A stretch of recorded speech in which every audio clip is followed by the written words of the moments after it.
Good day! Here are the stories for the Manila Times for Tuesday, September 28, 2021. Senate President Vicente Tito Sotto III on Monday chewed out the lawyer of an executive of Pharmally Pharmaceutical Corporation after he described the Senate Blue Ribbon Committee as a kangaroo forum. The committee of Senator Richard Dick Gordon held its 9th virtual hearing on the alleged overpricing of medical supplies the government purchased from Pharmally. Ferdinand Topacio is the counsel for Pharmally executive Lincoln Ong, who was placed under Senate custody after he was cited in contempt for not cooperating with the Blue Ribbon inquiry. Topacio made the remark when asked if Ong will continue to cooperate with the Senate investigation. Former Ilocos Norte Representative Rodolfo Fariñas on Monday voiced support for the 2022 presidential bid of former Senator Ferdinand Bongbong Marcos Jr.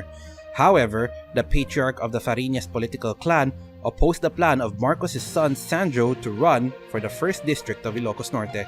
House Deputy Majority Floor Leader Ria Fariñas is seeking re-election in 2022. The older Marcos was endorsed as presidential candidate of the Partido Federal ng Pilipinas and was also nominated by the Kilusang Bagong Lipunan to be its standard bearer in the May 22 presidential race.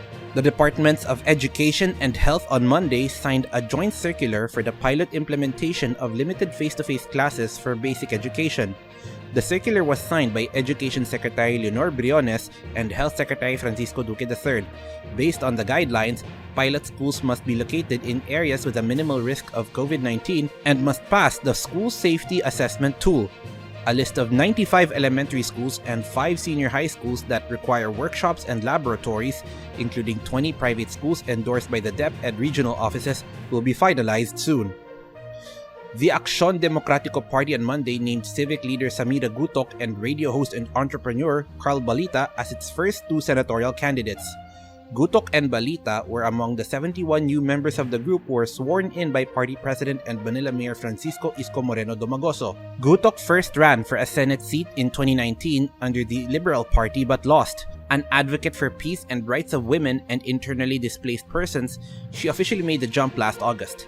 Gutok was a member of the Regional Legislative Assembly of the Autonomous Region in Muslim Mindanao and the Bangsamoro Transition Commission, which drafted the Bangsamoro Basic Law.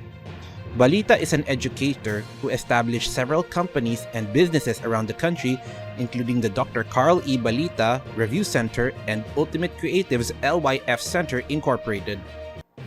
An official of the Department of Health believes it is too early to decide to change the COVID-19 alert level in the National Capital Region. Metropolitan Manila Development Authority Chairman Benjamin Abalos Jr. has urged the government to drop Alert Level 4, the second strictest level, to Alert Level 3, which allows more businesses to reopen. Abalos cited figures from the DOH and the independent Octo Research Group showing the reproduction rate in the region dropping because more people are getting vaccinated and the stringent implementation of the alert level system. But during a briefing on Monday, DOH Epidemiology Bureau Director Dr. Althea de Guzman cautioned against lowering the alert level, saying the average daily attack rate in Metro Manila remained high. The Senate on Monday approved on 3rd and final reading the bill extending voters' registration for 1 month from September 30 to October 31. The senators have repeatedly appealed to the Commission on Elections to extend the registration to prevent the disenfranchisement of over 12 million voters who are eligible to vote but are not registered. The poll body declined the Senate's request, saying it will affect their operations. Over to business, ramped-up vaccination and limiting the spread of COVID-19 will help lessen the long-term economic scarring in the Philippine economy, the Bangko Sentral ng Pilipinas said on Monday. To curtail the spread of COVID-19, the government imposed quarantine restrictions which led to the economy contracting by 9.6% in 2020. While the economy grew by more than 11% in the second quarter of the year, the first half gross domestic product at constant prices, which is at 8.9 trillion pesos, is still down by 6% from the pre-pandemic level of 9.4 trillion pesos in the first half of 2019. To help the economy recover, the government is ramping up efforts to vaccinate the entire adult population before the end of the year.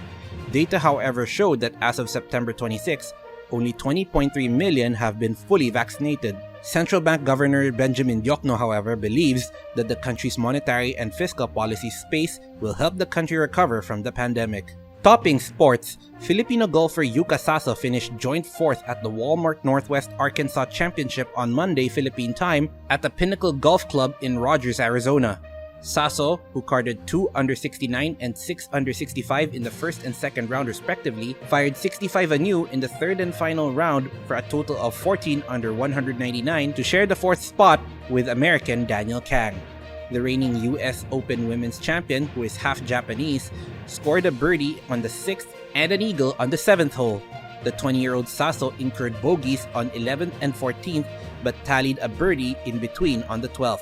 She then scored birdies on the 15th and 17th holes before finishing the course with an eagle on the 18th to win a prize of $104,506 or 5.3 million pesos. Saso, who was at 44th after the first round and 9th after the second, was 2 shots behind tournament champion Japanese Hatauka Nasa, who carded 4 under 67 in the third for a total of 16 under 197. South Korean Ji Yoon Hee and Australian Lee Min Ji shared the second prize as they both totaled 15 under 198.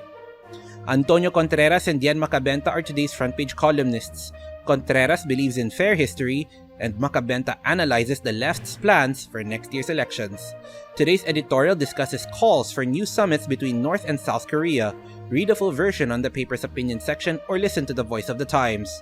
For more news and information, get a copy of the Manila Times on print, subscribe to its digital edition, or log on to www.manilatimes.net. Follow us on Twitter, Facebook, or Instagram, and keep up with the Times. On behalf of the Manila Times, this is Arik John Sequo reporting. Have a safe Tuesday ahead.